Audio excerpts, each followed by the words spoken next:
It's election day, which means there are only 1,463 days until the 2024 election. Yeah! Fact, President Donald Trump is a clear underdog to win a second term on November 3rd. But just because Trump is a long shot does not mean he is a no shot. Think of it this way. If I told you you had a 5% chance of dying if you left your house today, you'd probably stay home, right?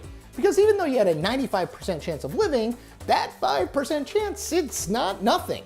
So yes, Trump can win.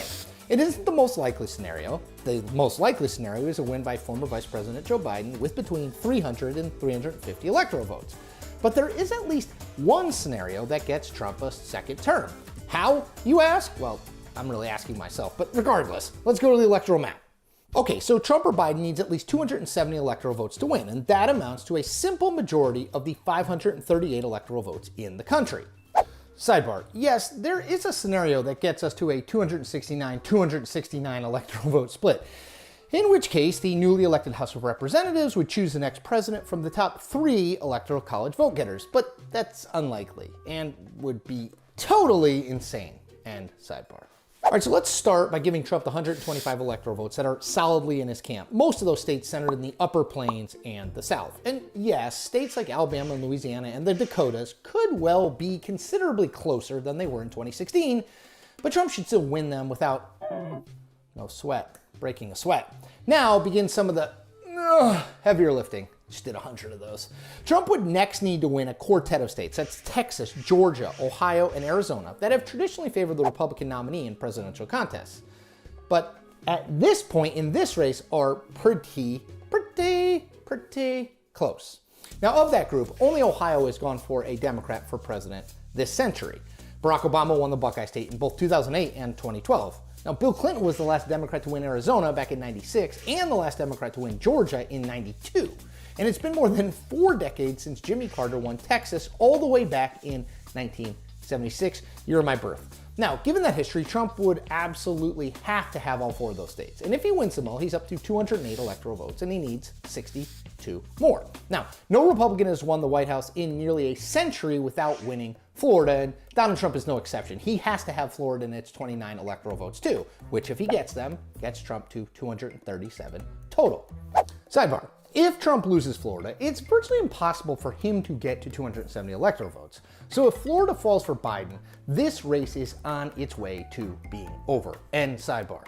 Now to 2 more states that Trump won in 2016 and needs to win again. That's Iowa and North Carolina. Now polling in both of those states suggests they are really close, like within a point, and could go obviously for either candidate. But Trump won them both in 2016, so let's give him the benefit of the doubt there. And that would get him to 258 electoral votes, and he would need just 12 more. At which point it would all come down to Pennsylvania, which appears to be the state in the upper Midwest Rust Belt area that Trump won in 2016, where he has the best chance of repeating in 2020. Trump, it's worth noting, is trailing by significant margins in both Wisconsin and Michigan, which he won in 2016 along with Pennsylvania. Now, how important is Pennsylvania, you ask? Well, Joe Biden and his vice presidential nominee, Kamala Harris, spent most of the last day before the election in the state, with concerts by Lady Gaga, Poker Face, Shallow, and John Legend, All of Me, in Pittsburgh and Philly, as an exclamation point on the race. So where does the polling in Pennsylvania stand? Well, it gives Biden a low but steady single-digit edge. Of course, as Trump showed in 2016, he has an uncanny ability to pull out white, non-college educated voters, of which Pennsylvania has lots and lots. Sidebar, famed Democratic consultant James Carville once described Pennsylvania as, quote, Philadelphia in the east, Pittsburgh in the west, and Alabama in the middle. Yeah, that about does it. End sidebar.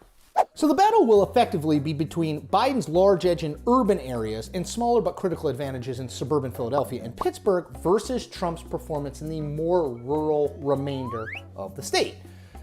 Win Pennsylvania, and Donald Trump is at 278 electoral votes, and he wins a second term. Now, the scenario above has lots of ifs in it. I get it. It would require Trump to pull a sort of inside straight that he did 4 years ago, and it is far from likely. But it isn't impossible to imagine it happening. And that is the point. We make new Point episodes every Tuesday and Thursday, including after this election. Make sure to check them all out.